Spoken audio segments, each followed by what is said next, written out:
समस्त को praise the Lord. एही वीडियो रे मु कोनोसी धर्म विरुद्ध रे कहया पई चाहे नै कि कोनोसी धर्मर लोक विरुद्ध रे मते कहया पई चाहे नै, किंतु मु गोटी कथा कहया पई चाहे कि जेउ माने मते ख्रिस्टियन को ताड़ना करछंती करंतु, जेउ माने भी ख्रिस्टियन को गृह भांगुछंती भांगंतु, से उनको जेते कष्ट दउछंती दियंतु, किंतु आम माने पुनर्बार से प्रभु ख्रिस्टंकर ही अनुसरण करिवु। कारण दुनिया रे से होछंती गोटे एकमात्र सत्य ईश्वर, तांको छडा ए दुनिया रे काहाठारे मते परित्राण नाही। तो ख्रिस्टियन भाई मानकु मध्य मु गोटे कथा कहया पई चाहे कि दयापूर्वक कौनसी धर्म विरोध में कहतु ना कि कौनसी धर्म लोक मान अपव्यवहार करतु ना।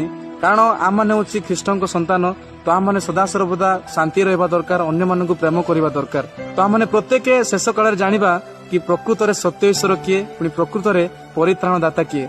परित्राणदाता पुणी एकमात्र सत्य ईश्वर होछंती से प्रभु ख्रीष्ट। तो दयाकरी एही वीडियो को आपनकर प्रत्येक फ्रेंड्स मानक शेयर करंतु, जे पूरा माने प्रत्येक से सत्य ईश्वर से प्रभु ख्रीष्ट परित्राणकर्ता को आम माने जानि परिबा। धन्यवाद।